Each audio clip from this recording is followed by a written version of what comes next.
Merci de nous rejoindre pour ce dernier volet de l'information et c'est à l'étranger.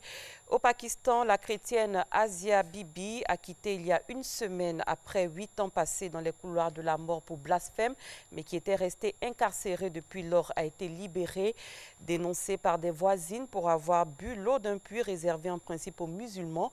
Cette chrétienne avait été condamnée à mort pour blasphème en 2010 avant d'être reconnue innocente de ce crime le mercredi 31 octobre dernier. Le gouvernement pakistanais s'est notamment engagé à lancer une procédure visant à interdire à Asia Bibi de quitter le territoire et à ne pas bloquer une requête en révision du jugement d'acquittement initié par un religieux. Les gardes-côtes du Bangladesh ont intercepté hier un chalutier de pêche transportant 33 Rohingyas à destination de la Malaisie. Ces gardes-côtes ont arrêté 6 trafiquants d'êtres humains bangladeshis. Parmi les personnes secourues figurent 14 hommes, 10 femmes et 9 enfants qui vivaient dans des camps de réfugiés dans le district de Cox's Bazar dans le sud-est du Bangladesh. Au Yémen, les forces pro-gouvernementales avancent vers Hodeïda pour reprendre la ville aux mains des rebelles. L'intensification des combats près de ce port stratégique depuis une semaine menace la distribution de l'aide humanitaire.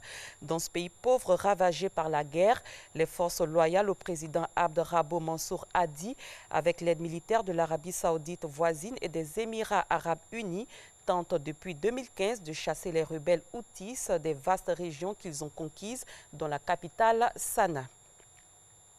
Aux États-Unis, la fin des mi-termes a remis la délicate enquête russe sur le devant de la scène où le président Donald Trump a affirmé qu'il n'y mettrait pas fin, même s'il s'agit pour lui d'un canular, je cite, injuste et coûteux. Depuis 1 an et demi, des enquêteurs placés sous l'autorité du procureur spécial Robert Mueller cherchent à établir s'il y a eu collusion entre Moscou et l'équipe de campagne du milliardaire républicain lors de la campagne présidentielle de 2016. Le président élu du Brésil, Jair Bolsonaro, et l'actuel chef de l'État, Michel Temer, se sont prononcés hier pour une transition en douceur, 10 jours après l'élection du candidat d'extrême droite qui a souhaité une forme de continuité.